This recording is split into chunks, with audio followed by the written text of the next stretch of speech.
Our story originates from a LinkedIn perspective in that we were, I think, like lots of other smaller professional firms. Every once in a while, there'd be a post. There wasn't much engagement.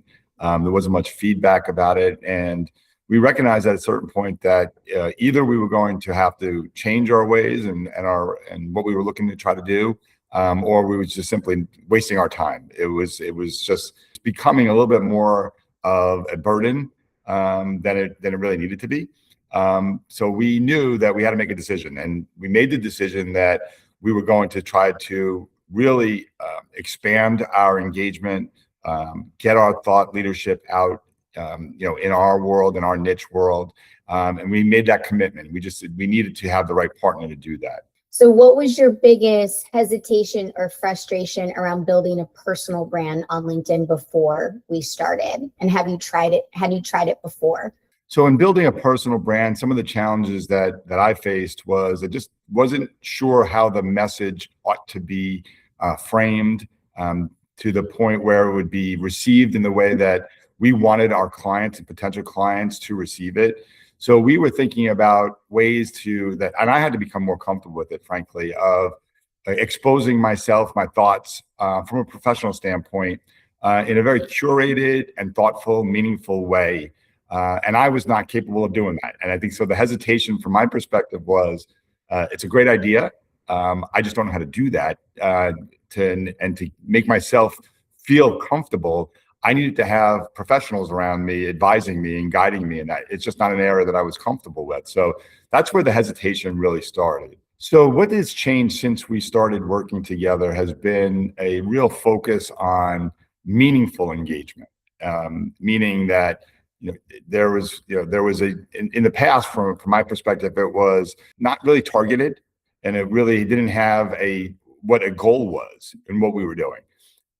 And now in working together with you, I have a real sense as to what we're trying to accomplish, what we're trying to achieve.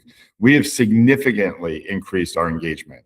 We have significantly increased the responses that we're getting both on and offline from the posts that we've created on LinkedIn to some of the video work that we're now doing. And I was encouraged to do that, to get out thought leadership in a more structured, easily accessible way. We're starting to see financial returns. We never really envisioned that. I really wasn't thinking about an ROI, and now I'm starting to see the ROI, not only just from a financial standpoint, but just actually the growth we're seeing in terms of our industry responding to our posts, very positive engagements. Reaching out and talking about different issues that they're seeing. So it may not be an actual financial return, it may be a connection that we were able to develop that we didn't have that in the past. So that's really what we're seeing as far as the last couple months of engagements. If you had to point to one thing that we've done that made the biggest difference for your presence on LinkedIn, what would it be? So the confidence I've built when working with you is really the most important thing, I think, that I can point to. Feeling very comfortable in what we're saying, that people would be interested in that. Sometimes you censor yourself, like, why would this be interesting to anyone? Certainly in the encouragement to be more personal, that was really surprising to me, was that was an effective strategy. I think one of the posts that has had the most engagement was simply a Father's Day post, and I never thought of using LinkedIn in that way to open myself up as more personal. I thought that would be other social media channels and platforms that we should be doing that, but I was surprised at how much of a response I got from that particular post. And as I said earlier, with the videos that we're doing now, our video series, thought leadership with other industry professionals in a personal way, has really been surprising to me. That is really what those that are following us on LinkedIn we're looking for. I could not have envisioned that, and I didn't think of that without having the relationship that we've developed with you. Yes, I mean, there are a lot of people in our network that not necessarily are potential business targets. It's while we've been focusing on LinkedIn as our main platform. There are those that are, we're connected to that have nothing to do with business. It's more personal, from years of either friends or colleagues or people we worked with in the past, or it may be someone that I went to school with, or things of that sort. It's helped me really reconnect with so many people because they're starting to see my name pop up. They're starting to see my posts pop up. Where again, I did not know the algorithm and how the algorithm responds. Well, it's now reaching folks that maybe I never thought I would reach again because of some of the work that we're doing. So from a personal standpoint, it's been quite satisfying to see those that, not necessarily interested in what I'm doing from a business standpoint, but more just about, hey, where my career is, where my life is, but I'm doing it in a professional way on a LinkedIn platform or platform like that. We had a strategy at the time that we met that there were some opportunities for us for growth.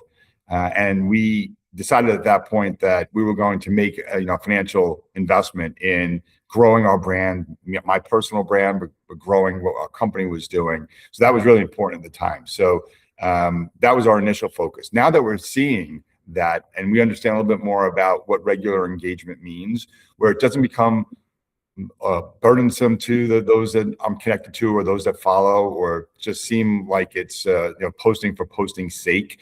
There has to be some real reason behind it. We see that investment as continuing to help us get our message out, get our mission statement out, responding to things that are happening in our industry. Our industry is a very responsive niche part of the insurance world. So when there's things happening around the globe, there are those that are looking for comments from those of us that have a lot of experience. So that investment that we're making, we look as a long-term investment to help us continue to get our message out, continue to get our narrative out, and to tell our own story, as opposed to having someone else tell our story. What I would tell another leader that thinks that perhaps LinkedIn or another platform wouldn't work for them is I was there, okay, and I was one of you. I just didn't know what the benefits could be of doing it in a very structured, organized, professional way. Doing it, as I mentioned earlier, one-offs that you don't see a result and you kind of say, okay, this is not for me. But once you learn a little bit about it, and once you learn of all the benefits, not necessarily only a return on investment, not only financial opportunities, could be speaking opportunities. People have reached out and talked to me about joining panels now that would never have been connected to me or would never have seen me or my expertise as something that they can tap into. There's so many opportunities that that can be derived from a committed approach. And if you're not doing it now, your competitors are doing it, which I've learned, and you're going to be falling behind. So avoid the I don't know, or the hesitation, or it's not for me, or for those of us that are maybe at a more experienced age and think we should be doing it the same way we've done it for many, many years, you're going to be left behind.